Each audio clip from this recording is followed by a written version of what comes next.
The mountain air was always thinnest just before midnight, the kind of cold that seeped through layers of wool and settled deep into aching joints. Elion didn't mind the chill. It was a small price to pay for the clarity of the sky. High above the world, tucked away in his stone observatory, the ground and its many cruelties felt like a distant memory. Up here, there were no uneven cobblestones to trip his mangled leg, no pitying looks from villagers, and no reminders of the accident that had left him leaning heavily on a polished oak cane. There were only the stars, silent, perfect, and reachable through the glass of his great brass telescope. He was currently hovering over the eyepiece, his fingers dancing across the delicate adjustment knobs with the muscle memory of a man who spent more time looking at the heavens than his own feet. The gears hummed, a soft, rhythmic clicking that filled the circular room. He was tracking a nebula, a faint smudge of violet light that promised to reveal its secrets tonight. Suddenly, the hair on the back of his neck prickled. The observatory was supposed to be empty. The heavy iron door was bolted from the inside, and the only other way in was a sheer drop down the mountainside. Yet the air in the room changed. It grew heavier, carrying the metallic tang of fresh blood and the scent of damp earth, a forest smell that didn't belong at this altitude. Elion started to turn, his cane scraping against the stone floor, but he didn't make it halfway. A shadow detached itself from the curved stone wall near the entrance. It moved with a terrifying, fluid grace that defied its massive size. Before he could even gasp, a calloused, green-skinned hand clamped over his mouth, smelling of iron and sweat. The strength behind it was immense, pinning him effortlessly against the cold brass of the telescope's mounting. Then came the bite of steel, a jagged black iron blade pressed firmly against the soft skin of his throat. The figure behind him was panting, a ragged, wet sound that spoke of exhaustion and a deep, untreated wound. Elion could feel the heat radiating from the stranger's body, a stark contrast to the freezing mountain air. He stayed perfectly still, his heart hammering against his ribs like a trapped bird, but his eyes remained fixed on the stars visible through the open dome above. "One sound, stargazer, and the stars are the last thing you'll ever see," a voice rasped in his ear. It was a woman's voice, but it was low and guttural, like stone grinding on stone. Elion didn't struggle. He couldn't. His weak leg began to tremble under the weight of the sudden tension, and he had to lean even harder into the telescope to keep from collapsing. He felt a warm, sticky wetness spreading across the back of his tunic, where his captor was leaning against him. It wasn't his blood. The blade shook slightly against his neck. The orc, for he knew that green skin and that raw power could belong to nothing else, was flagging. Her breathing was becoming a series of harsh, desperate gulps. Outside, the wind howled through the crags, but beneath the wind, Elion heard something else, something rhythmic. The heavy, synchronized thud of boots on the stone path leading up to his door. Many boots.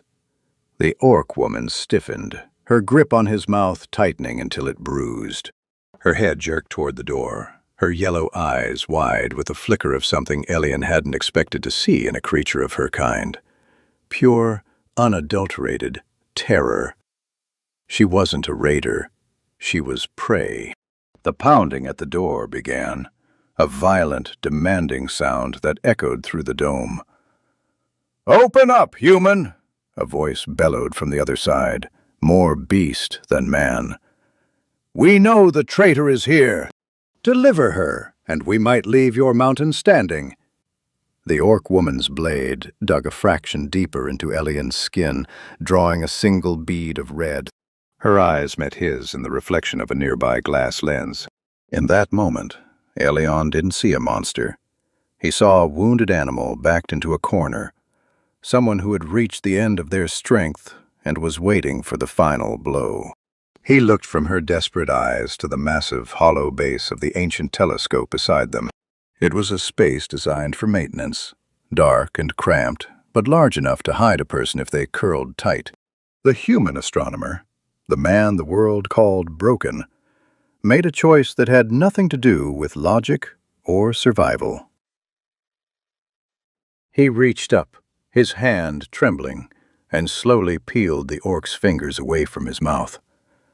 She let him, her strength flickering out like a dying candle. "Get inside," he whispered, his voice surprisingly steady as he pointed toward the dark cavity of the telescope's base. She stared at him, her brow furrowed in confusion, the blade still hovering near his chest.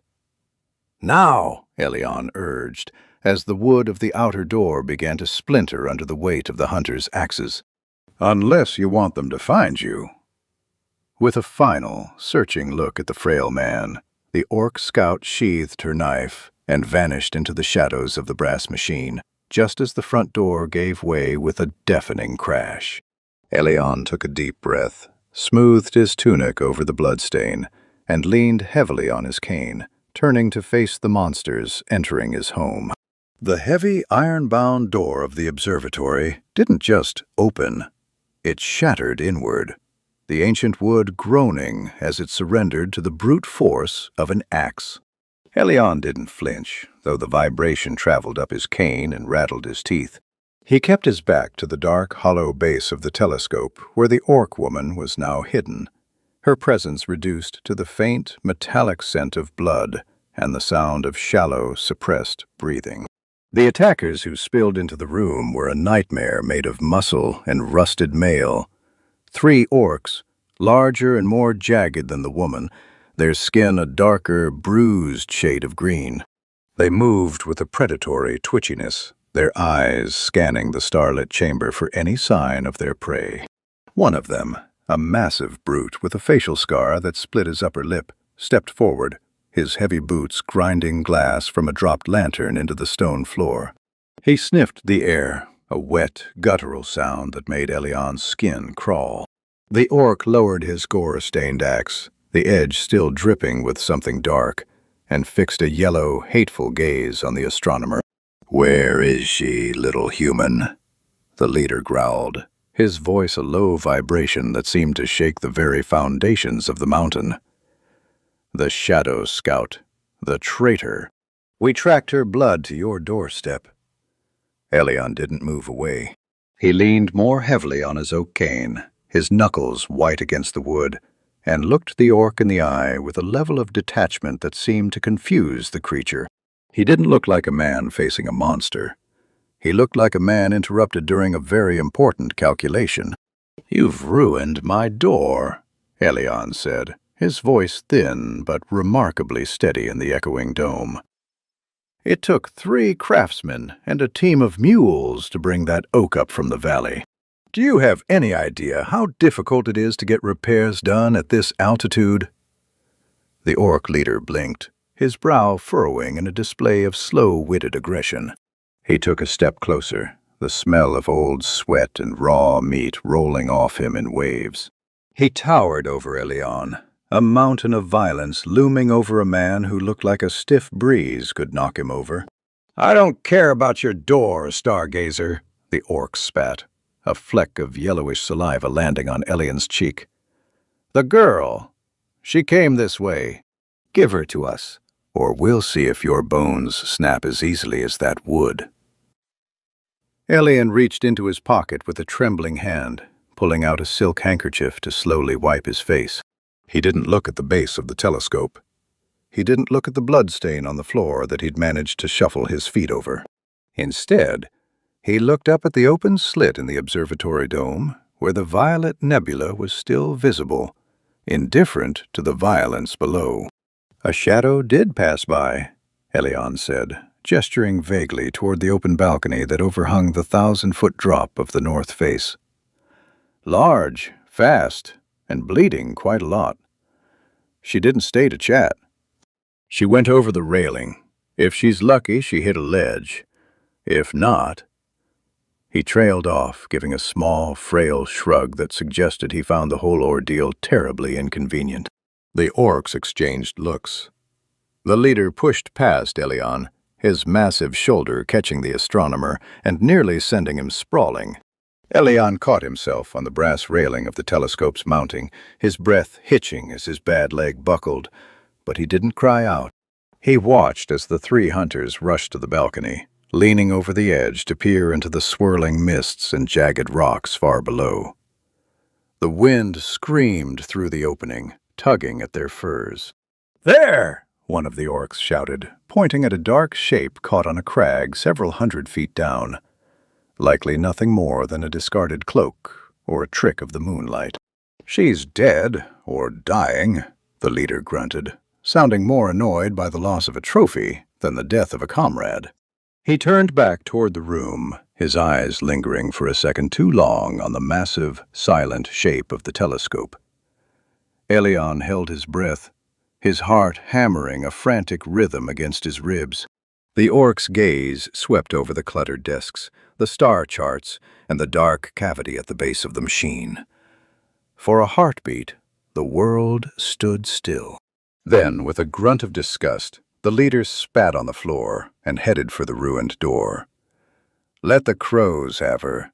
This place reeks of dust and weakness." Elion waited.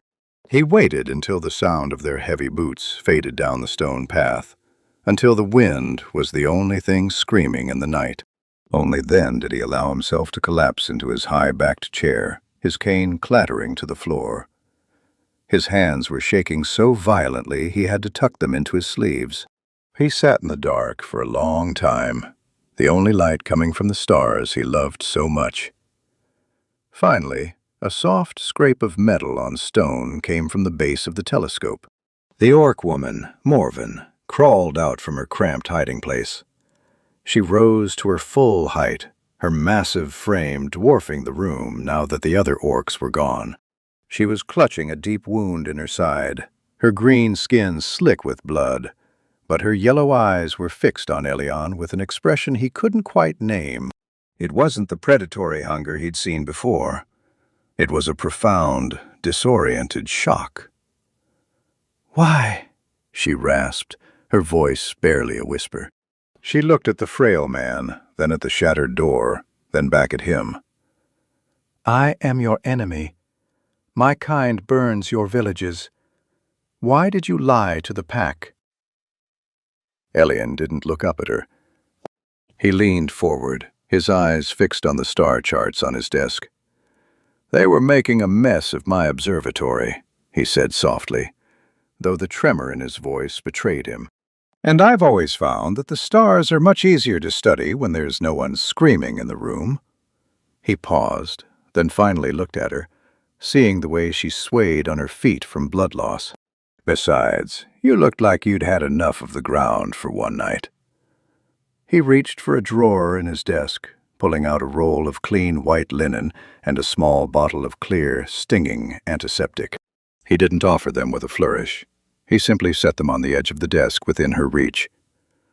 "The bandages are clean," he said, his voice regaining its professional, distant edge. "The bottle will hurt. Try not to bleed on the charts. Some of those took years to map." The silence that followed the orc's departure was thick and heavy, like the air before a summer storm. Elion sat in his high-backed chair, the rhythmic ticking of the observatory's many clocks suddenly feeling like the countdown to something he wasn't prepared for. He watched Morven, the orc woman, as she stood by his desk. She looked out of place among the delicate brass instruments and hand-drawn star charts, a creature of raw power and jagged edges in a world of precise measurements and silent light. She stared at the bandages he'd offered as if they were some kind of trap. Her massive hand, stained with the grit of the mountain and her own dark blood, hovered over the white linen. "You should have let them take me," she said, her voice still a low, grinding rasp that seemed to vibrate in the very air. She finally picked up the bandages, her movements hesitant, almost clumsy. "I am a shadow scout. I was trained to move through the night and take what I want. My life is blood and iron. Yours is this." She gestured toward the telescope, her lip curling in a mix of confusion and something that might have been disdain if it weren't for the exhaustion in her eyes. Elion reached for his cane, pulling it close to his side like a familiar friend. "And yet," he said, his voice soft, "you're the one who refused to kill a child. I might spend my life looking at things millions of miles away, but I can still see what's right in front of me." He watched her flinch at his words, the mention of the child she'd been ordered to assassinate hitting her harder than any physical blow. She didn't respond, instead turning her focus to the wound in her side. She tore open her leather vest with a sharp, violent motion, revealing a deep, jagged gash that was weeping fresh blood. The astronomer looked away, his own leg throbbing in sympathy. He knew what it was like to have a body that betrayed you, to feel the world narrowing down to a single point of pain. He stood up, the effort making his breath hitch, and limped toward a small cabinet tucked in the shadows of the curved wall. "The antiseptic will sting," he warned, pulling out a small blue bottle. "But if that wound festers, no amount of hiding in telescopes will save you. The mountain is a harsh host to the sick." Morven didn't move as he approached. She watched him with the wary eyes of a predator, her body tensed as if she expected him to produce a knife instead of a medicine bottle. As he got closer, Elion was struck by the sheer scale of her. Even wounded and hunched over, she was a force of nature. Her skin was a deep, earthy green, mapped with scars that told stories of a life he couldn't begin to imagine. He reached out, his hand trembling slightly as he held the bottle toward her. "I can do it myself," she grunted, snatching the bottle from his hand with a speed that made him blink. She uncorked it with her teeth and poured the liquid directly onto the wound. She didn't scream, didn't even moan.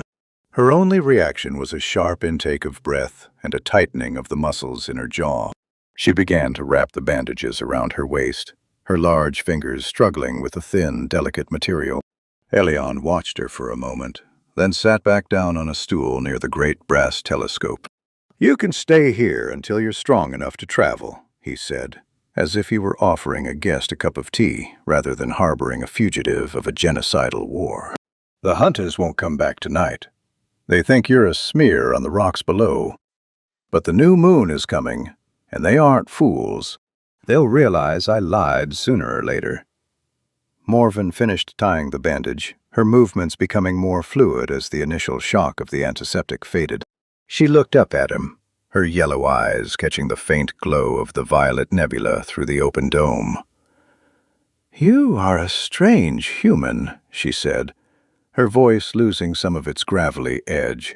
"Most of your kind would have screamed or begged. You just looked at the sky." "The sky doesn't care about our wars," Elion replied, a small, tired smile touching his lips. "It's been there long before us, and it will be there long after we're gone. When you spend enough time looking at the infinite, the small cruelties of the world start to look very small indeed." He leaned his head back against the cold stone of the wall, the exhaustion of the night finally catching up to him. "Sleep, Scout. There's a cot in the back room. I'll keep watch." Morven didn't move toward the back room. Instead, she sat down on the floor, her back against the base of the telescope where she'd hidden just moments before. She rested her head against the brass, her eyes never leaving Elion. "I don't sleep well in human beds," she whispered. "And I don't need a watcher. I am the shadow." Despite her words, her eyes began to droop, the sheer weight of her injuries and the long night finally pulling her under. Elion watched her until her breathing became slow and deep, a low, rhythmic sound that joined the ticking of the clocks. He sat there in the silence, a crippled man and a monster, both of them survivors in a world that had no place for them, while the stars continued their slow, indifferent dance overhead.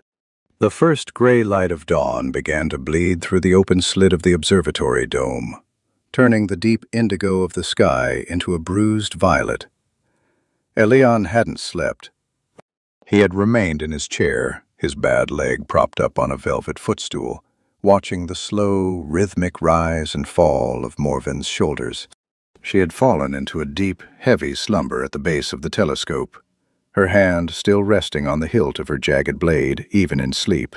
It was a strange sight, this engine of war resting in a temple of peace. The contrast was so sharp it felt like a physical weight in the room. When the sun finally crested the distant peaks, painting the stone walls in streaks of gold, Morven's eyes snapped open. There was no slow waking process, no groggy transition. One moment she was dead to the world, and the next, she was crouched in a defensive stance, her blade unsheathed and gleaming in the morning light. She scanned the room with a frantic intensity, her nostrils flaring as she caught the scent of the cold mountain air. "They're gone," Elion said quietly, his voice raspy from a night of silence. He didn't move from his chair, knowing that any sudden gesture might trigger her instincts. "The hunters left hours ago. The mountain is quiet." Morven's gaze settled on him, and slowly the tension began to drain from her massive frame. She sheathed her knife with a sharp click and stood up, though she winced as the movement pulled at the fresh bandages on her side. She looked down at the white linen, which was now stained with a dark, dried circle of blood. "You didn't kill me in my sleep," she said, her voice more of a statement than a question. It was an observation of a fact that clearly didn't fit into her understanding of the world. "It's a long walk to the kitchen for a knife," Elion replied, reaching for his cane and pushing himself up from the chair with a grunt of effort. "And as I mentioned, I prefer a quiet observatory. Murder is a very loud business." He limped toward the small stove in the corner, his cane tap-tapping against the stone floor. "I'm going to make some tea. And there's some dried meat and bread if you're hungry. I imagine being hunted across a mountain range works up an appetite." Morven followed him with her eyes, her confusion deepening. In her world, weakness was a death sentence, and mercy was a tactical error. Yet here was this man, a man who walked with a limp and couldn't even stand without a stick, treating her like a guest instead of a monster. She walked over to one of his work tables, her large hands hovering over a delicate brass astrolabe. She didn't touch it, seemingly afraid that her mere presence might shatter the intricate device. "Why do you have all these toys?" she asked, her voice echoing in the circular room.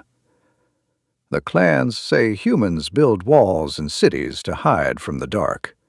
But you build a house with a hole in the roof to look right into it." Elion poured water into a copper kettle, the sound a cheerful splashing in the stillness. "They aren't toys, Morven. They're tools. They help me map the movements of the stars, to understand the patterns of the universe." He turned to look at her, leaning against the counter for support. "The dark isn't something to hide from. It's a canvas. Without the dark, we'd never see the light of things that are much bigger than our little lives." Morven picked up a small hand lens from the table, peering through it at a star chart. Her eyes widened as the tiny, hand-drawn dots of ink suddenly became massive, textured circles. She pulled back, startled, then looked through it again, a flicker of genuine wonder crossing her face. It was the first time Elion had seen her expression soften, the hard mask of the scout slipping just enough to reveal the person beneath the scars. "You see the world through glass," she whispered, setting the lens back down with surprising gentleness. "I see it through the wind and the smell of blood. My people say the stars are the eyes of the ancestors, watching to see if we are strong enough to survive." "And what do you think they see now?" Elion asked, handing her a wooden bowl filled with thick slices of dark bread and salt-cured venison. Morven took the bowl, her fingers brushing against his. Her skin was hot, as if a fire were burning just beneath the surface. She looked at the bread, then up at the telescope, and finally back at Elion. "I think they are as confused as I am, Stargazer," she said, before tearing into the bread with a hunger that was almost feral.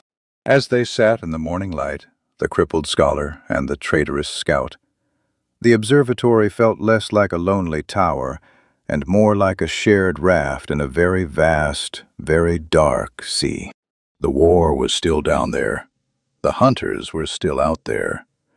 And the prejudices of 1,000 years still stood between them. But for now, there was only the smell of tea, the warmth of the sun, and the strange, fragile peace of two people who had decided, for one night, not to be enemies. The second night in the observatory brought with it a different kind of tension, one that didn't hum with the immediate threat of axes, but with the agonizingly slow process of two worlds grinding against one another.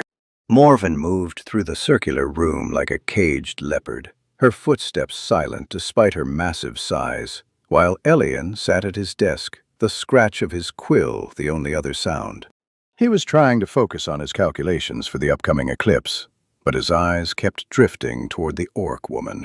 She had spent the last hour meticulously cleaning her black iron blade, but every few minutes she would pause to rub her left eye, her jaw tightening in a way that spoke of a deep, sharp pain. Elian finally set his quill down, the ink leaving a small dark blot on the parchment. He could see the irritation even from across the room. The skin around her eye was puffed and angry, a sickly shade of purple beginning to bloom beneath the green. "That's more than just a scratch from the chase, isn't it?" he asked, his voice cutting through the stillness. Morven stopped her wedding stone mid-stroke. She didn't look at him, but her shoulders tensed. "It is a gift from the forest," she rasped, her voice sounding like dry leaves skittering over stone. "A black thorn splinter. It broke off when I was diving through the thickets to lose the pack. It is nothing. I have survived worse than a bit of wood." "Survivin' and sufferin' are two different things," Elian countered, reaching for his cane and pushing himself to his feet. He limped toward a cabinet filled with small glass vials and metal instruments. "Blackthorn is toxic. If you don't get that splinter out, the swelling will close the eye by morning, and the infection will follow. For a scout, being half-blind is as good as being dead."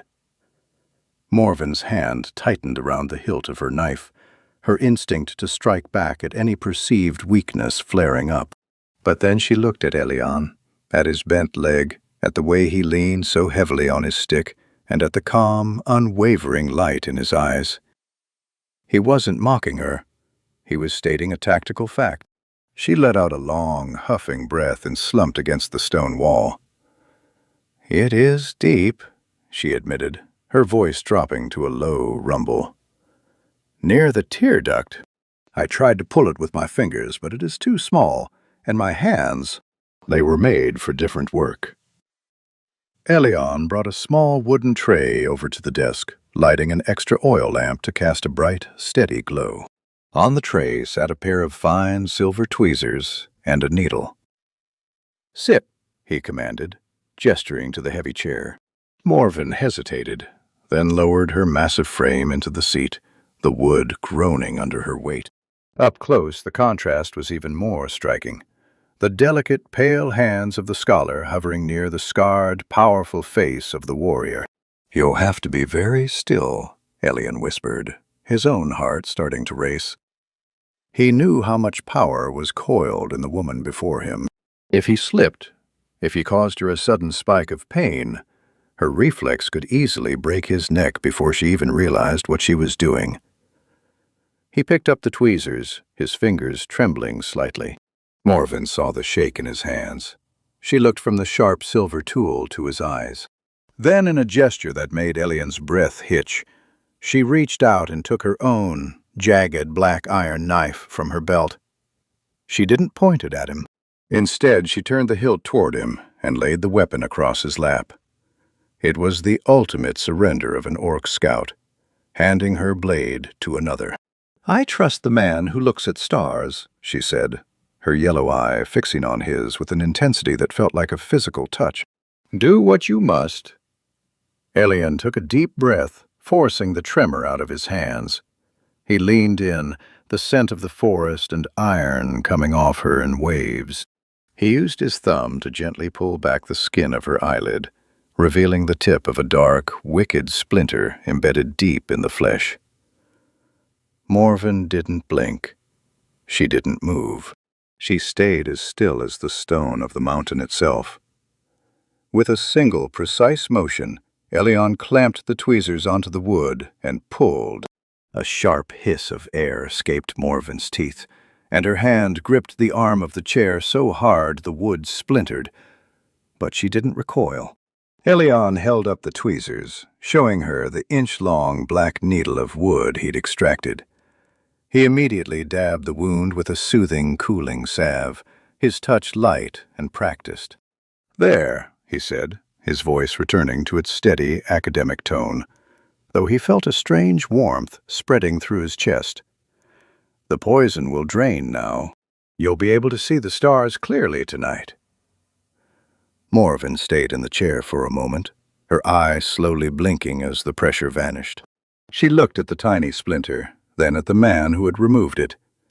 She reached down and took her knife back from his lap, sheathing it with a slow, deliberate motion. She didn't say thank you. That wasn't the way of her people. But as she stood up, she leaned down and placed a hand on Elian's shoulder. It was a heavy, calloused hand, but for the first time it didn't feel like a threat. It felt like an anchor.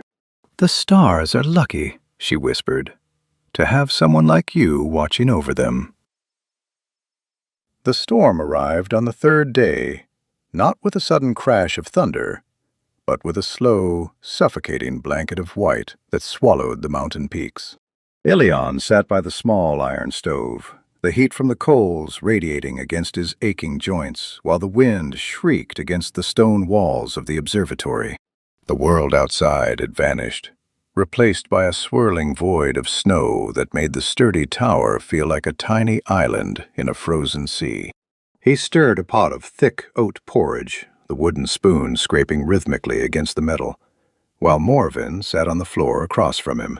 She was sharpening her axe, the rhythmic rasp of the whetstone providing a low, metallic counterpoint to the howling gale. Her movements were slower today, her eye nearly healed, but she kept casting glances toward the heavy, reinforced door that had been crudely patched with planks of wood. The smell of wood smoke and toasted oats filled the room, a domestic scent that felt almost defiant against the backdrop of the blizzard. Elian ladled the porridge into 2 wooden bowls, adding a generous spoonful of honey and a handful of dried berries to each. He limped over to where Morven sat, his cane making a dull thud on the floorboards he'd laid over the stone. He lowered himself onto a low stool, offering her the bowl. Morven took it, her large fingers wrapping around the wood with a gentleness that still seemed to surprise her. She didn't start eating immediately. Instead, she inhaled the steam, her nostrils flaring as she closed her eyes for a brief moment. She looked at the honey swirling into the oats, a luxury she likely hadn't seen in the harsh utilitarian camps of the orc warbands. "The snow will hold for 3 days, Morven said, her voice a low rumble that harmonized with the vibration of the wind. She took a small, hesitant bite of the porridge, her expression shifting as the sweetness hit her tongue. "The paths are gone. Even my kin with their winter blood will not move in this. We are truly alone up here." She looked around the room, her gaze lingering on the shelves of books and the many ticking clocks. "Is it always like this for you, stargazer? This stillness?" She gestured with her spoon at the cozy arrangement of the stove and the chairs. "No drums, no shouting, no smell of the furnace, just the ticking and the wind." Elian nodded, blowing on his own spoonful of porridge. "Usually, yes. It's the price for the view. The stars don't like the noise of the world, so I stay where it is quiet." He watched her eat, noticing how she adjusted her posture to keep the bowl steady, her massive frame taking up nearly a third of the living space. "It's a different kind of life, I suppose. To some, it would feel like a prison." To me, it's the only place I've ever felt like I wasn't just a man with a broken leg. He shifted his weight, his bad leg stretched out toward the warmth of the stove. In the valley, people look at me and see what I can't do. Up here, I am the only one who can read the maps of the sky. The stars don't care if I limp. Morven stopped eating, her spoon hovering near her mouth. She looked at his leg, then back at his face, her yellow eyes searching his. She didn't offer pity. She offered a nod of recognition. Among the clans, if a scout cannot run, they are given the task of the fire keeper. They sit at the heart of the camp and guard the flame that keeps the spirits away. It is not a position of shame. It is a position of trust. She reached out, her hand hovering over the iron stove before she pulled it back.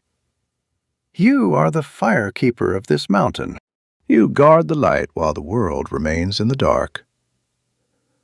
The wind slammed into the dome with a force that made the brass telescope vibrate, a low singing note that echoed through the room. Morven didn't flinch. She simply took another bite of her porridge, her body relaxing into the warmth of the small circle they had created around the stove. She reached into a small pouch at her belt and pulled out a piece of polished bone, intricately carved with runes that Elian didn't recognize. She set it on the floor between them, a small token of her own world brought into his. My mother gave me this when I first went into the shadows, she whispered. It is meant to bring the traveler home. But I think, for now, the home is where the smoke is.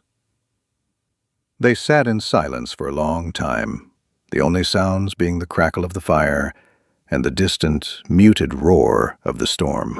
The observatory, once a cold place of science and solitary study, had transformed. The presence of the orc woman didn't feel like an intrusion anymore. It felt like a completion. As the snow piled up against the door, sealing them in, Elian felt a strange sense of peace. The war was thousands of feet below them, hidden under a shroud of white. Up here there was only the porridge, the warmth, and the quiet company of a woman who had spent her life in the shadows, but was now finding her way toward the light. He reached out and added another log to the fire, the sparks dancing upward like tiny, earthbound stars. The blizzard had finally spent its fury, leaving behind a world muffled in white, and a sky so clear it looked like polished glass. Within the observatory, the air remained warm, though the silence had shifted from the oppressive weight of the storm to something lighter, almost expectant. Morven had grown restless. She was a creature of movement and open spaces, and the stone walls, however welcoming, were starting to feel like a cage.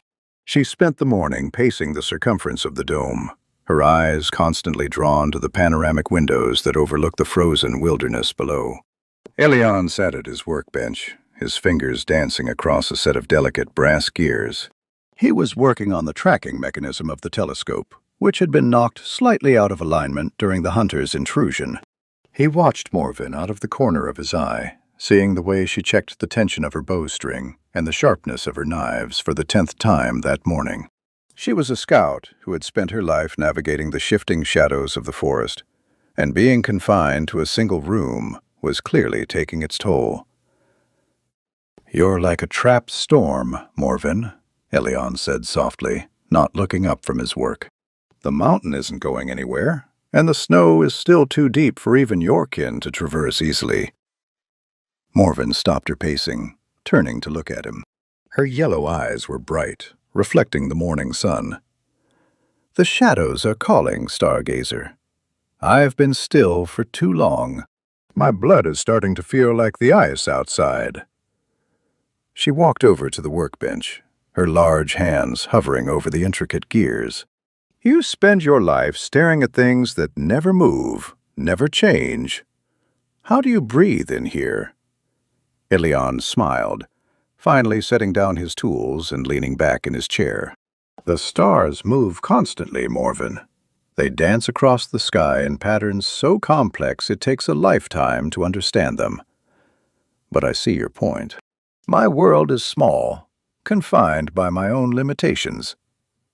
He looked down at his bad leg, which was resting on its usual footstool. I haven't left this peak in 3 years. The ground is difficult for me. A strange look crossed Morven's face, a mix of determination and something that looked almost like mischief. She stepped closer, her massive frame casting a long shadow over the workbench. The ground is only difficult if you have to walk on it yourself, she said, her voice dropping to a conspiratorial rumble. She reached out and grabbed Elion's cane, setting it aside before he could protest. Today you will not be a firekeeper. You will be a scout.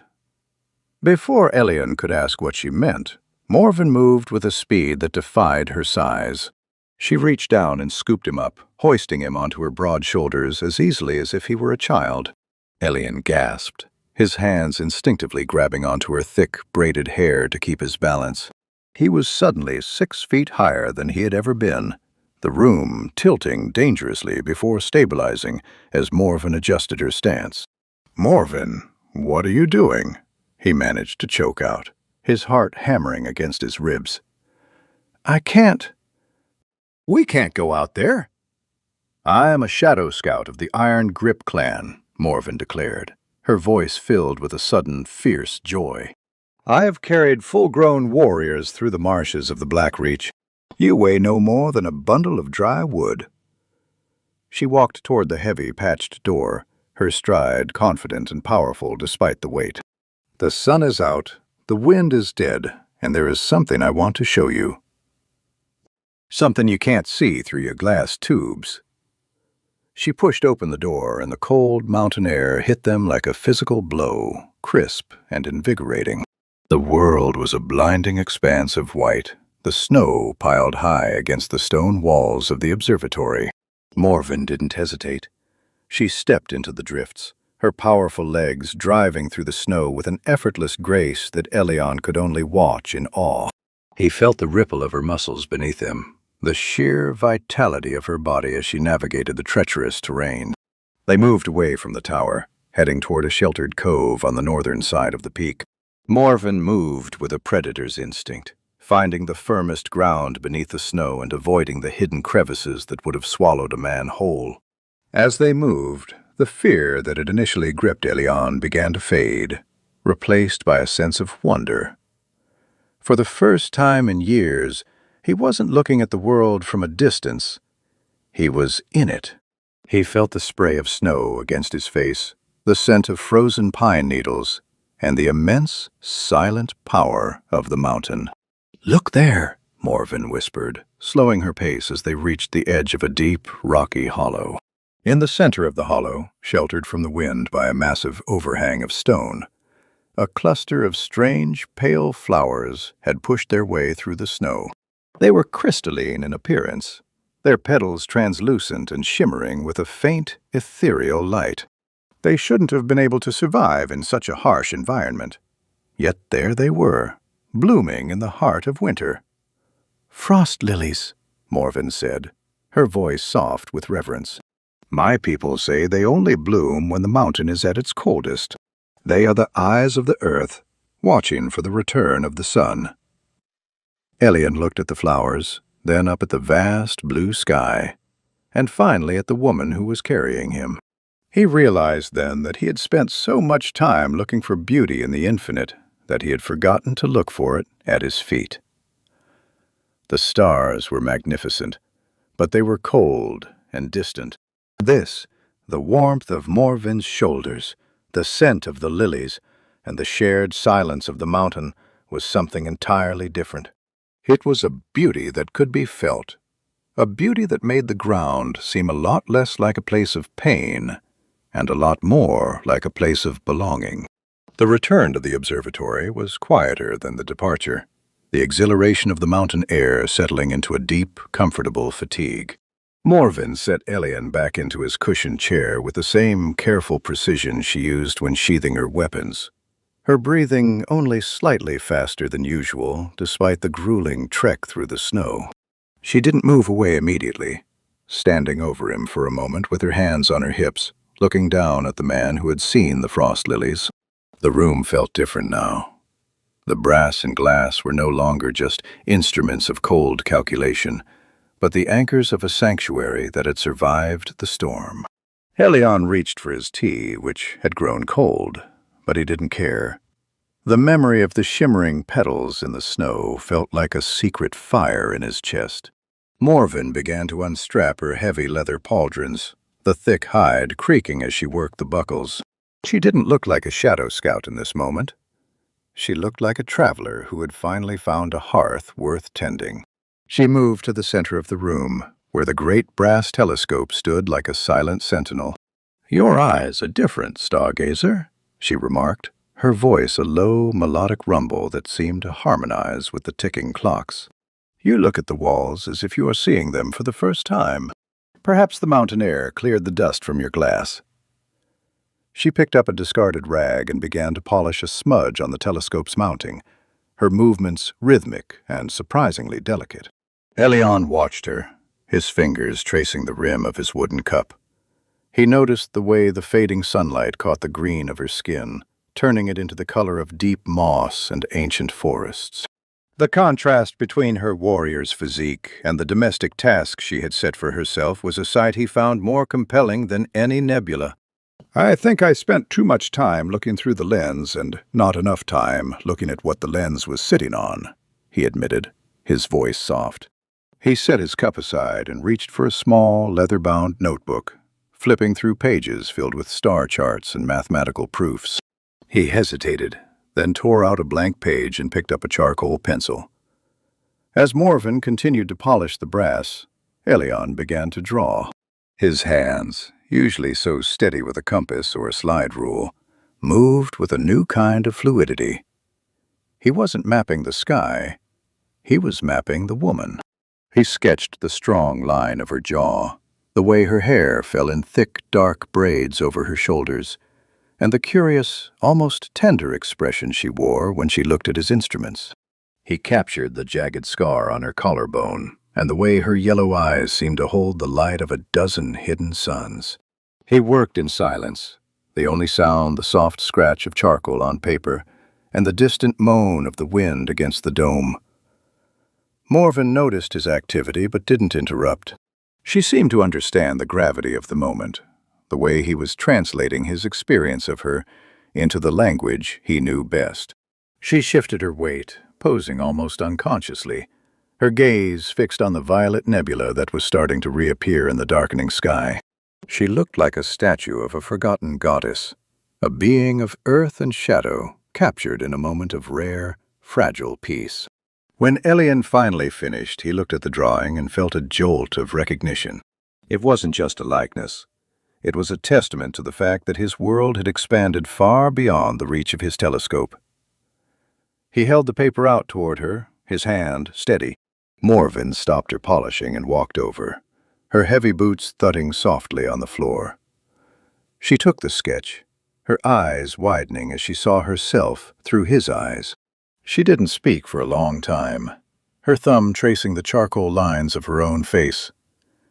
A faint flush of color, a darker shade of green, crept into her cheeks. "You see me," she whispered, her voice barely audible. "Not a scout, not a monster, just me." She looked up at him, and for the first time Helion saw a flicker of something that wasn't just trust or gratitude. It was a deep, soul-shaking warmth. The night began to pull its velvet curtain over the mountain, and the first stars started to prick through the indigo. Morven carefully folded the sketch and tucked it into the inner lining of her vest, right over her heart. She didn't go back to the base of the telescope to sleep. Instead, she brought a heavy fur rug over to the stove and sat down next to Helion's chair. She leaned her head against the side of his seat, her presence a solid, grounding weight in the dark. Helion reached out and placed a hand on her shoulder, his fingers brushing against the rough leather of her vest. They sat together in the starlight, a crippled man and an orc scout, watching the heavens not as subjects to be studied, but as a shared home. The world below was still full of fire and iron, but up here In the cold, quiet heights, they had found a light that no storm could ever blow out. The rhythm of their shared life within the stone walls of the observatory began to settle into a quiet, domestic dance. Morven's physical strength returned with a speed that fascinated Elian. The deep gash in her side had closed into a thick, silver-green ridge of scar tissue, and the puffiness around her eye had vanished, leaving her gaze sharper than ever. She no longer spent her hours pacing like a trapped animal. Instead, she had begun to claim small corners of the circular room as her own, arranging her sharpened gear with a meticulous care that mirrored Elian's organization of his star charts. She had taken to helping with the heavy labor of the tower, hauling the massive iron water buckets from the snowmelt cistern and moving heavy crates of astronomical equipment that Elian usually had to struggle with for hours. One evening, as the shadows of the instruments grew long and spindly against the floor, Morven approached the small kitchen area. Elian was leaning over a pot of stew, his face flushed from the steam and the heat of the stove. His bad leg was clearly bothering him. He kept shifting his weight, his knuckles white where they gripped the handle of his cane. Morven didn't say a word. She simply reached out and took the heavy wooden ladle from his hand. Her fingers brushed his, the warmth of her skin a steady contrast to the chill that always seemed to linger in his joints. She moved him aside with a gentle nudge of her hip, stepping into the space before the stove. "You are good with the glass and the ink, stargazer," she said, her voice a low, pleasant rumble. "But you stir the pot like you are afraid the vegetables will bite back." She began to move the ladle in slow, powerful circles, her eyes fixed on the bubbling liquid. "In the camps, the stew is thick enough to hold a spear upright. It is not about the taste. It is about the fire it puts in the belly before a raid." She reached into her belt pouch and pulled out a handful of dried, pungent herbs that smelled of pine and sharp earth. She crumbled them into the pot with a practiced flick of her wrist. "These will help. They are from the low valleys. They wake up the blood." Elian sat on his stool, letting out a long, shaky breath as the pressure left his leg. He watched her work, amazed at how naturally she had assumed the role of provider. She moved with a strange, fluid economy, her massive hands surprisingly deft as she sliced bread and arranged bowls. The scent of the herbs began to fill the room, a wild, spicy aroma that cut through the dusty smell of old parchment and brass. It felt as though a piece of the untamed forest had been brought inside, warming the cold stone in a way the coal fire never could. "I didn't think orcs cared much for culinary arts," Elian remarked, a small smile playing on his lips as he watched her taste the stew. Morven snorted, a sound of genuine amusement that vibrated in her chest. "We are not the mindless beasts your books say we are. We eat, we sleep, and we care for our kin. A warrior who is hungry is a warrior who makes mistakes." She ladled the thick, dark stew into their bowls, the steam rising in swirling patterns. She handed him his portion, her yellow eyes catching the glow of the oil lamp. "Eat. You are too thin, like a winter-starved deer. How can you hold up the sky if you have no weight to your bones?" They ate in a comfortable silence, the stew rich and complex in a way Elian had never managed on his own. The herbs Morven had added provided a lingering heat that seemed to seep directly into his aching hip, numbing the sharp edges of his chronic pain. He felt a sudden, profound sense of gratitude, not just for the food, but for the sheer presence of her. For years, this observatory had been a place of isolation, a tower where he watched the world from a safe, lonely distance. Now, it was a home. The sound of her eating, the solid weight of her across the table, and the shared warmth of the meal made the vast, empty sky outside seem a little less intimidating. As they finished, Morven reached out and took his empty bowl, stacking it with her own. She looked at the great brass telescope, then back at him. "The sky is clear tonight," she noted, her voice softening. "The stars are waiting for their keeper. Go. I will handle the grease and the water." My hands are made for the heavy work." She didn't wait for his permission, turning back to the stove to start the cleaning. Elion stood up, his leg feeling stronger than it had in days. He limped toward his telescope, but as he looked up at the stars, he realized he wasn't just looking for distant galaxies anymore. He was looking at the world with the eyes of someone who finally had something worth protecting on the ground. The cold brilliance of the heavens was still there, but the real warmth was behind him, in the rhythmic scraping of a wooden ladle and the steady breathing of a woman who had taught him that even a broken man could find a place in the light. The peace of the high mountain was shattered on the 7th morning after the storm, not by the wind, but by the sharp, rhythmic clinking of metal against stone. Elion was hunched over a delicate brass clockwork mechanism when the sound first reached his ears. A faint metallic tapping that felt entirely wrong in the natural silence of the peak. Across the room, Morven froze mid-motion as she was tightening the straps on her boots. She didn't look at the door. She looked at the heavy iron axe leaning against the wall, her nostrils flaring as she caught a scent on the air that Elion's human nose couldn't yet detect. She was across the room in 3 long, silent strides, her hand closing around the hilt of her weapon.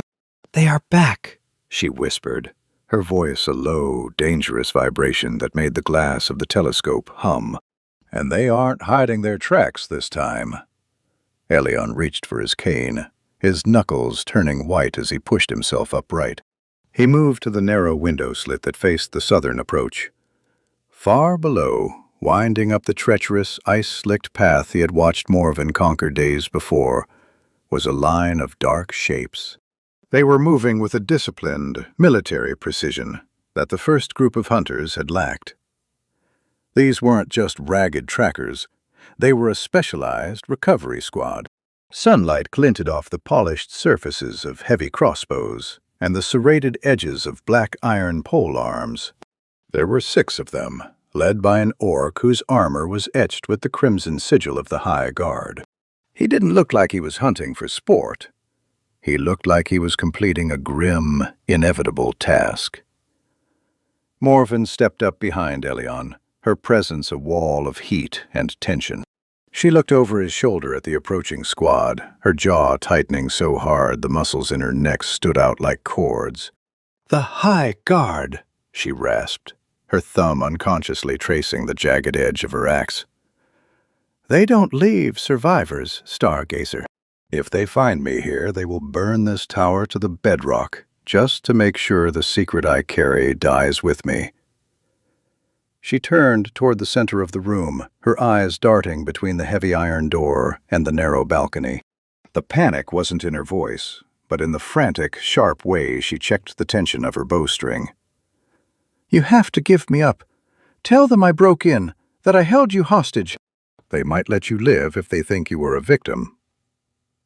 Elion turned to face her, leaning heavily on his cane as his bad leg began to throb with the cold of the mountain. He didn't look at the door or the approaching killers.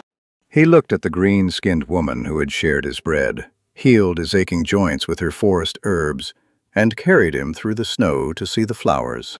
He saw the small, folded charcoal sketch peeking out from the edge of her vest. He reached out and placed his hand over hers on the axe handle. His touch was light, almost frail compared to her massive strength, but it was unwavering.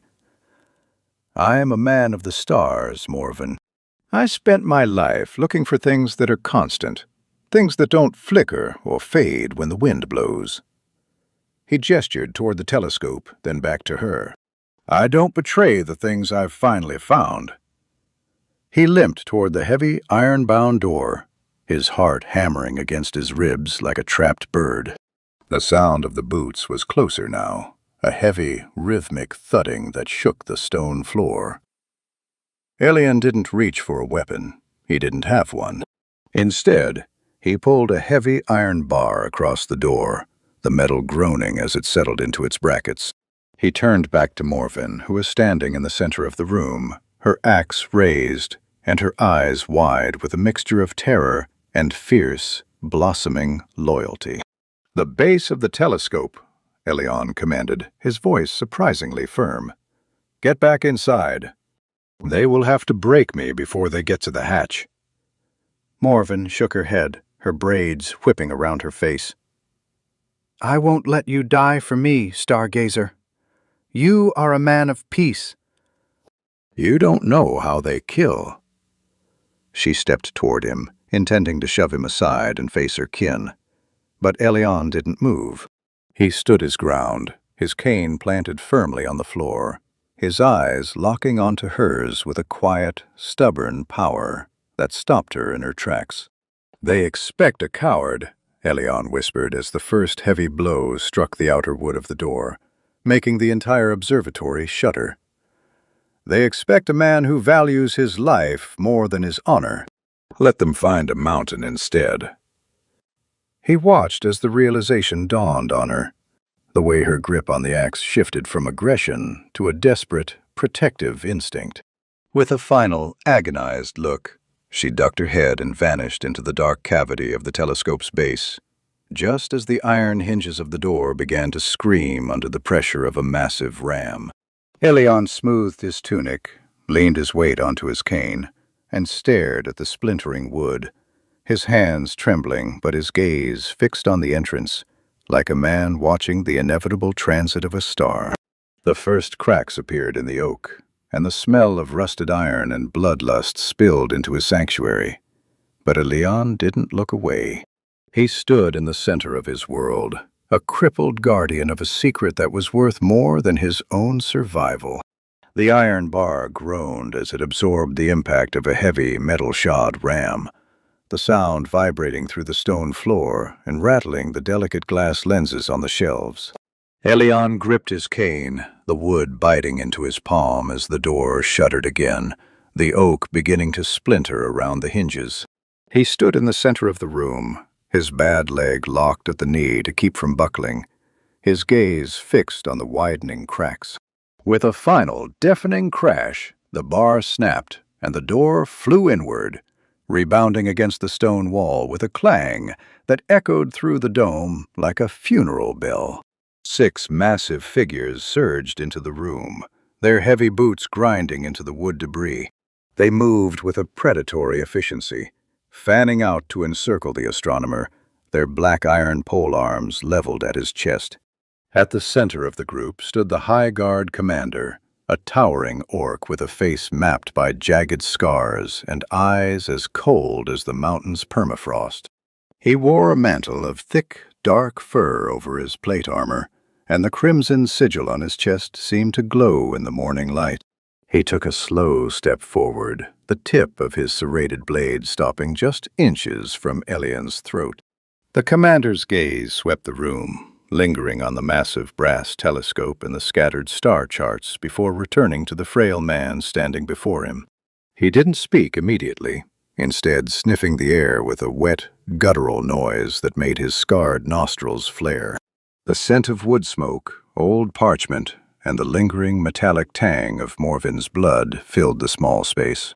"You are a long way from the safety of the valleys, Stargazer," the commander growled, his voice a deep, resonant rumble that felt like a physical weight.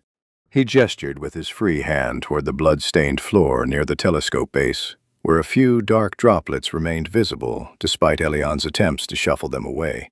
"We tracked a shadow scout to this peak, a traitor who carries the secrets of the High Command. She did not fall from the cliffs, and she did not vanish into the mists. My trackers say she entered this tower." He leaned in closer, the smell of rusted iron and stale sweat rolling off him. "Tell me where the filth is hiding, or I will peel the skin from your fingers one by one to see if you bleed ink or blood." Elion didn't flinch, though the cold steel of the blade was close enough to prick his skin. He adjusted his weight on his cane, the movement slow and deliberate. "I told the first group of your hunters that she went over the railing," he said, his voice thin but remarkably steady in the tense silence. "I have no reason to change my story for you, regardless of how much iron you carry." He looked past the commander toward the balcony, where the sun was now high and bright. "The mountain takes what it wants. If your scout is missing, she belongs to the rocks now." The commander's eyes narrowed, his jaw tightening as he sensed the lie. He didn't roar or strike. He simply nodded to his men. Two of the guards broke rank and began to systematically ransack the observatory. They overturned heavy desks, spilling ink and parchment across the floor, and smashed delicate brass instruments with the butts of their polearms. One of them approached the base of the telescope, his heavy boot kicking at the hollow brass mounting. Elion's hand tightened on his cane until his knuckles turned white, but he remained motionless, his eyes fixed on the commander's scarred face. The guard reached the maintenance hatch at the base of the telescope and paused, his hand going to the latch. Elion felt his heart hammer a frantic rhythm against his ribs, a cold sweat breaking out across his forehead. He took a sudden, limping step forward, his cane clicking sharply on the stone. "That machine is calibrated to the 1,000th of an inch," he snapped, his voice cracking with a forced, academic outrage.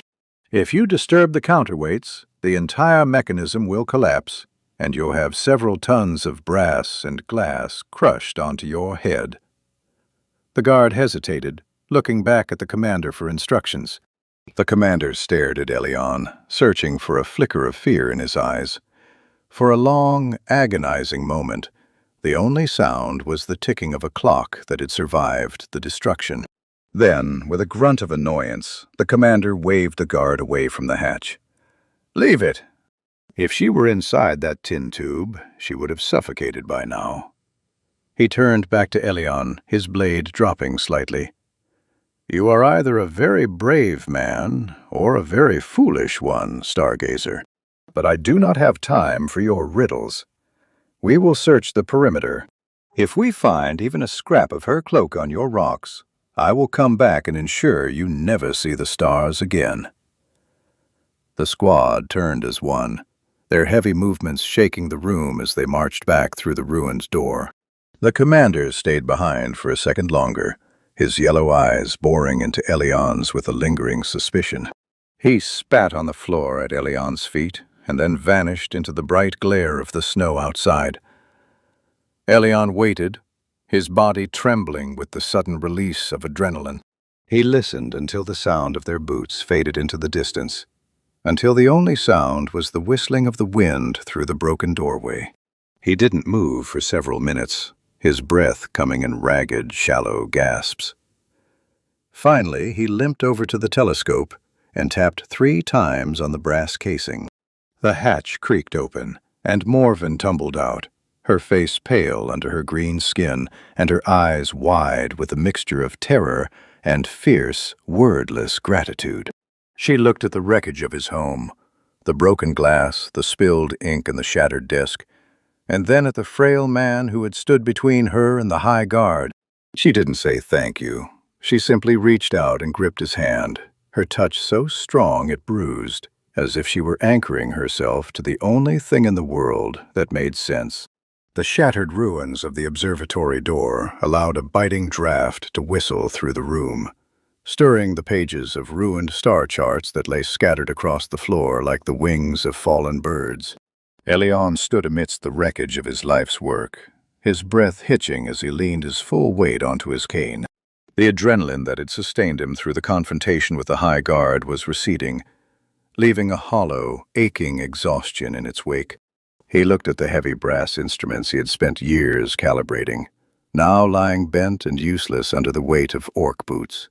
Morven stepped out from the telescope's shadow, her presence filling the broken room. She didn't look at the damage with the detached curiosity of a scout. She looked at it with a raw, bleeding guilt that she couldn't hide. She moved toward a smashed table, her large hand hovering over a shattered glass lens that had once mapped the moons of Jupiter. "This was your world," she whispered, her voice cracking like dry wood. "They broke your world because of me. You should have given me to them, Stargazer. A machine of stars is worth more than a machine of war."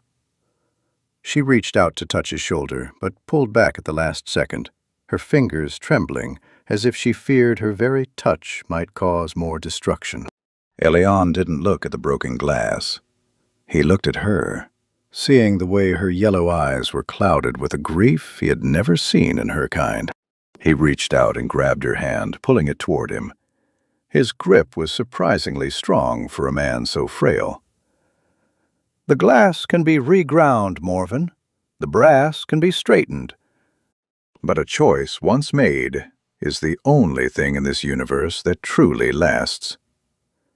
He gestured toward the open dome, where the midday sun was casting long, harsh shadows across the debris. "They didn't break my world. They just made it a bit messier. My world isn't in these tubes or papers anymore." He let go of her hand and limped toward the small kitchen corner, which had miraculously escaped the worst of the ransacking. He picked up a fallen kettle, the metal dented but still functional. "We need to clear the doorway. The cold will settle into the stone if we don't block the wind. And then we are going to eat. I believe there is still some of that stew left, and I refuse to let the high guard ruin my appetite along with my furniture." Morven didn't move for a long moment, her gaze fixed on the broken door. Then, with a sudden sharp exhale, she set her jaw and moved toward the entrance. She didn't use a tool. She simply gripped the heavy, splintered remains of the oak door and hoisted them back into the frame with a grunt of immense effort. She worked with a silent, focused intensity, using her dagger to shave down the warped edges until the wood fit snugly enough to keep out the worst of the chill. As she worked, she kept glancing back at Elion, as if checking to make sure he hadn't vanished or collapsed. Every time their eyes met, she saw the same quiet, stubborn calm in his face. And slowly, the tension in her own shoulders began to ease. She wasn't a fugitive in this moment. She was a partner in a rebuilding project that had nothing to do with war. Once the door was temporarily secured with a heavy iron latch she'd hammered back into shape, Morven turned her attention to the rest of the room. She moved through the wreckage like a green whirlwind, righting overturned bookshelves and stacking the salvaged papers into neat piles. She picked up a heavy lead weight that had been used for the telescope's tracking system and set it back on its pedestal with a rhythmic thud. Elion watched her from his stool by the stove, the smell of warming stew beginning to drift through the air again. He felt a strange sense of contentment. The observatory was a mess. His instruments were damaged, and a squad of elite killers was roaming the mountain below. But the hearth was warm, and he wasn't alone. He reached for his notebook, which Morven had placed gently on the table before him. The cover was scuffed, and the spine was cracked. But the pages inside, the maps of the heavens and the sketch of the woman, were intact. They sat down to eat as the sun began its long descent toward the western peaks, painting the snow outside in shades of pink and gold. The stew was just as rich as it had been the night before, the herbs providing a lingering warmth that settled deep into Elion's bones. Morven ate with a quiet, reflective pace, her eyes constantly roaming the room, as if she were memorizing the placement of every chair and every book. "The High Guard will not go far," she said suddenly, her voice a low rumble. "They will camp at the base of the pass. They are waiting to see if I am flushed out by the cold or the hunger." She looked at Elion, her expression turning somber. "I cannot stay here forever, Stargazer. I am a shadow that brings the lightning. Eventually the lightning will hit this tower again." Elion set his spoon down, looking at the steam rising from his bowl. He knew she was right. The peace they had found was a fragile thing, held together by snow and silence. But he didn't feel the fear he expected to feel. He felt a profound, quiet strength. "Then we will enjoy the silence while it lasts," he said, his voice firm. "The stars don't stop shining just because a storm is coming. They just wait for the clouds to pass." He reached across the table and placed his hand over hers. The contrast between his pale skin and her deep green hide, a testament to the strange, beautiful logic of the mountain. "You taught me how to see the flowers in the snow, Morven. Let me teach you how to wait for the morning." She didn't pull away.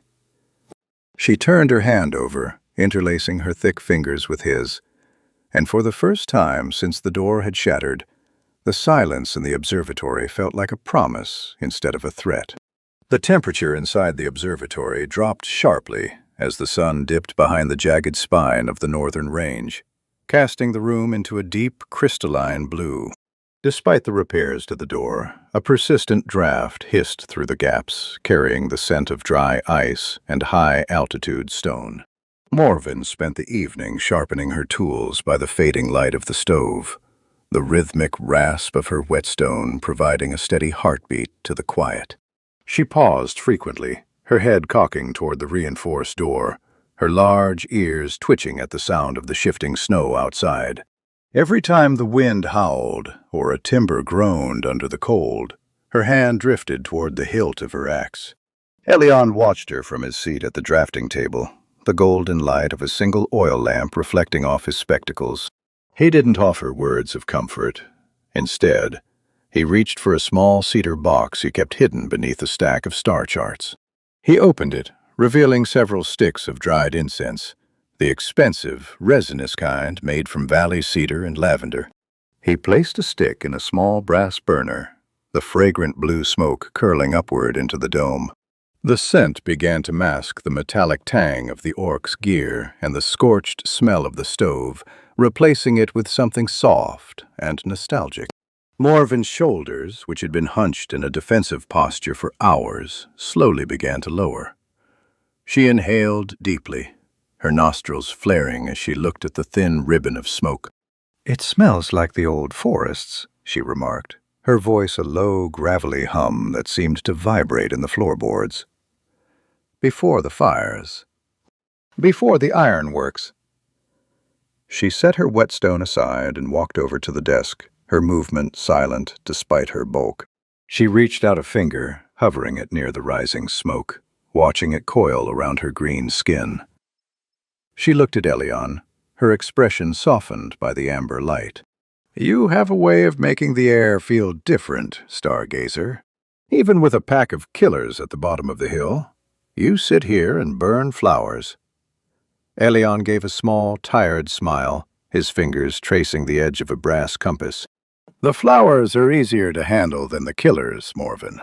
And I've found that when the world outside gets too loud, you have to create your own quiet." He gestured to a space on the rug near the stove, where he had laid out a thick wool blanket. "The High Guard won't move in the dark. They value their lives too much to navigate the ice falls at night. Sit. Rest your eyes." "You've been watching the door for 6 hours." Morven hesitated, her eyes flickering toward the dark entrance one last time before she surrendered to the warmth. She sat on the floor, her massive frame taking up most of the rug, her back resting against the stone base of the telescope. She didn't lie down. She sat with her legs crossed, her axe resting across her lap, a guardian even in her moments of peace. As the night deepened, the silence between them became a bridge. Elion didn't return to his calculations. He picked up his charcoal pencil and a fresh sheet of parchment, but instead of drawing her, he began to sketch the intricate patterns of the cedar smoke as it drifted through the room. Morven watched his hand move, her yellow eyes following the fluid, precise strokes. "You see things that others ignore," she said, her voice dropping to a whisper that was almost a purr. "The way the light hits the glass, the way the smoke curls. My people only see the path ahead or the enemy in front of them. We don't look at the smoke unless there's a fire to put out." She reached out and touched the edge of the parchment, her calloused thumb brushing against the charcoal. "It's a strange kind of strength to notice the small things when the big things are trying to break you." Elion paused, looking at her over the top of his spectacles. He saw the way the lantern light caught the scars on her face, turning them into a road map of a life spent in conflict. "It's the only strength I have, Morven. I can't run, and I can't fight. All I can do is observe. And I've observed that you are much more than the shadow scout you were trained to be." He set the pencil down and leaned back, his bad leg throbbing with a dull, manageable ache. "You saved that child. and you chose to hide here instead of taking what you needed by force. Those aren't the actions of a monster." Morven didn't respond immediately. She looked into the glowing embers of the stove, her face unreadable. Then she reached into her vest and pulled out the folded sketch Elion had drawn of her. She didn't unfold it, but she held it with a gentleness that was profoundly touching. The observatory felt like a bubble of warmth in a frozen universe. Outside, the stars were cold and indifferent. But inside, the air was thick with the scent of cedar and the steady breathing of two people who had found a reason to hope. Morven eventually leaned her head back against the telescope, her eyes closing as the warmth of the stove finally overcame her vigilance. She didn't fall into the jagged, alert sleep of a soldier. Her breathing deepened, and her grip on the axe loosened just enough for the handle to tilt toward the floor. Elion stayed awake for a long time, watching her. He realized that the observatory was no longer a place of solitude, but a sanctuary of contrasts.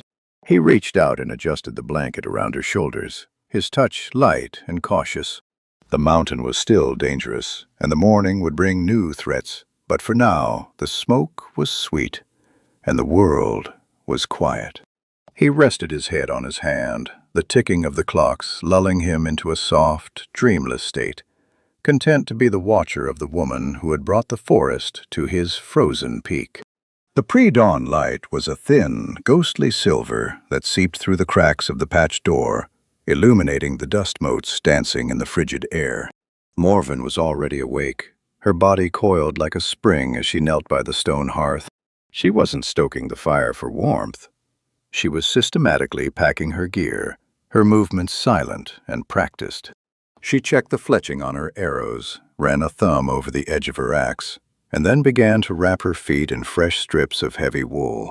Elion watched her from the shadows of his high-backed chair, his bad leg propped up on the velvet stool. The silence in the observatory was heavy, no longer the cozy quiet of shared tea, but the sharp, ringing stillness that precedes a departure. He reached for his oak cane, the wood cold against his palm, and pushed himself upward with a stifled grunt. Morven turned her head at the sound, her yellow eyes catching the faint glint of the dying embers. She stood up, her massive frame dwarfing the room once more, now draped in her weathered leather armor and travel furs. She looked at the telescope, then at the shattered desk she had helped him tidy, and finally at Elion. She didn't move toward him. Instead, she reached into her vest and pulled out the small, folded charcoal sketch.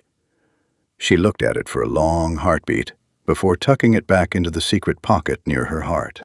"The wind has shifted, stargazer," she said, her voice a low, gravelly rasp that seemed to catch in her throat.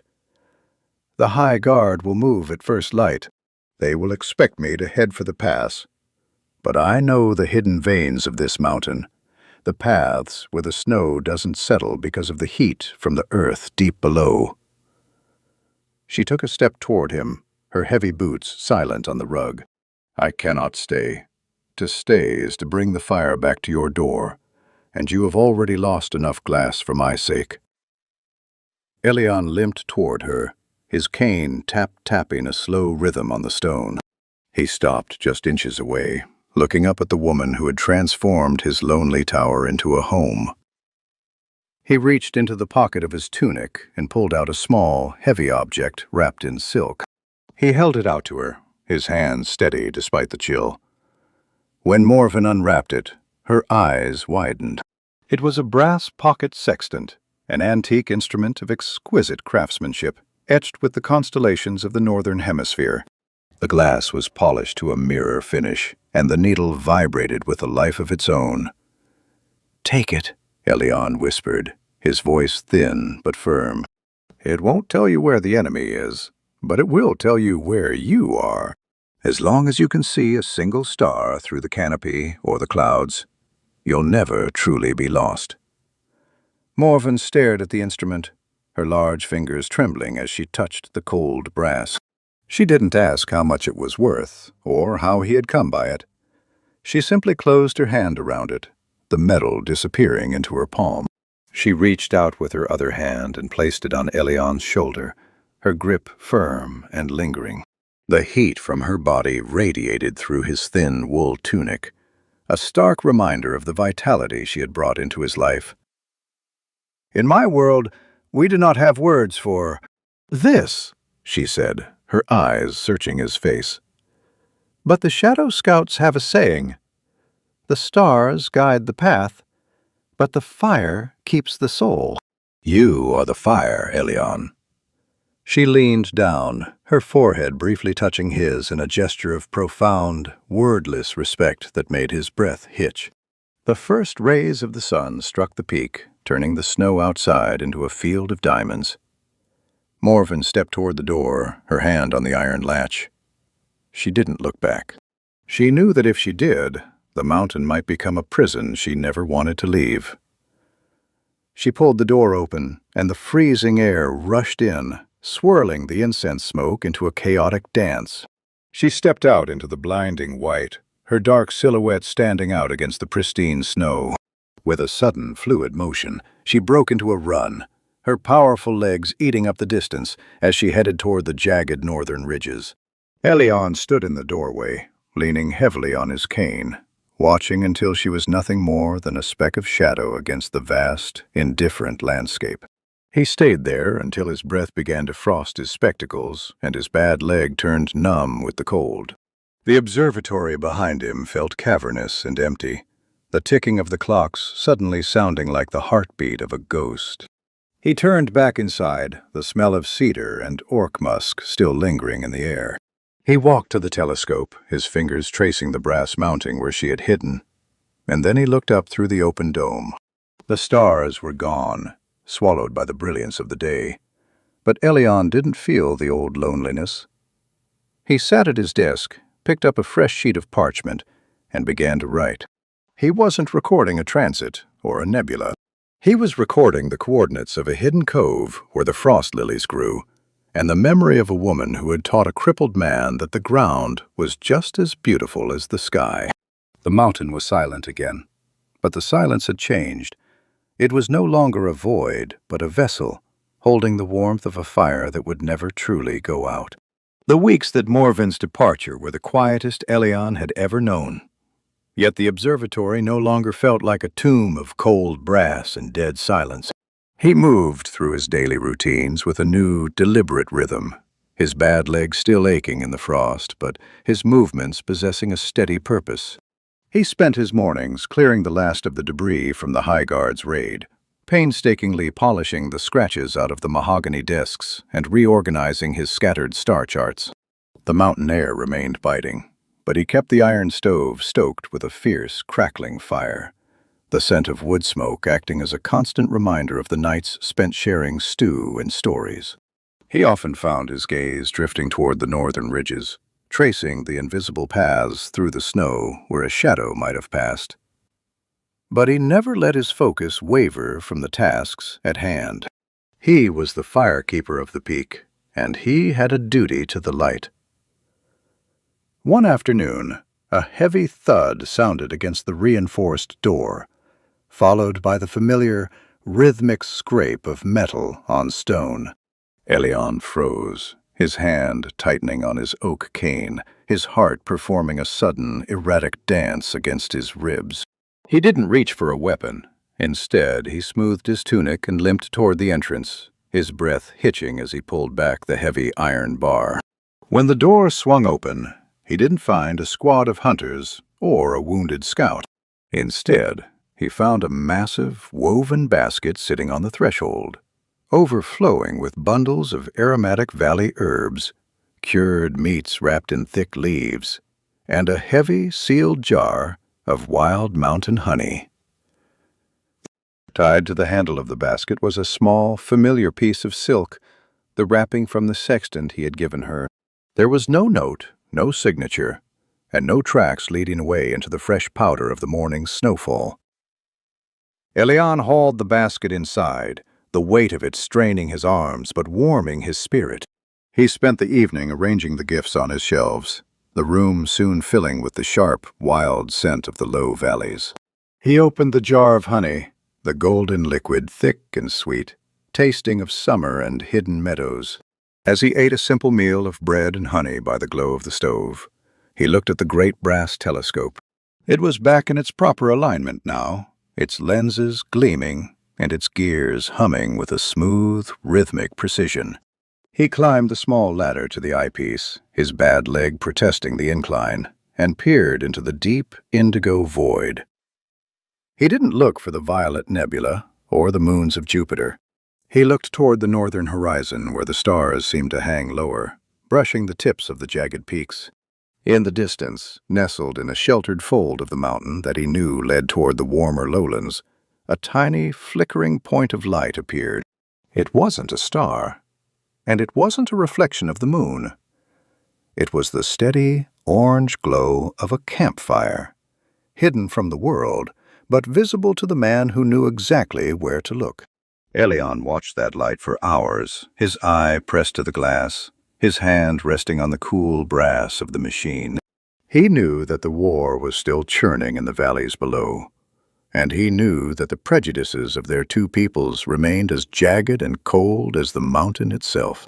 But he also knew that somewhere out there, a shadow scout was looking at the same stars, holding a brass sextant in her calloused hand, and remembering the warmth of a lonely tower. He climbed down from the telescope and sat at his desk, picking up his quill. He didn't record a scientific observation. Instead, he opened his leather-bound journal to the page where he had kept the coordinates of the frost lilies. Beneath the sketch of the woman with the yellow eyes and the brave heart, he wrote a single line in his precise, scholarly hand.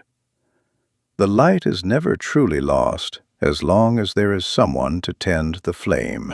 He closed the book and leaned back, the ticking of the clocks no longer sounding like a countdown, but like a heartbeat. The observatory was a sanctuary, a bridge between the earth and the heavens, and for the first time in his life, Elion felt that he was exactly where he was meant to be. He reached out and turned down the wick of the oil lamp, letting the starlight fill the room. The mountain was silent, the wind was still, and in the deep, cozy darkness of the peak, the astronomer and the scout were home. He rested his head against the high back of his chair, a soft, content smile touching his lips as he drifted into a deep, peaceful sleep, guarded by the stars and the memory of a woman who had taught him that even a crippled soul could learn to fly.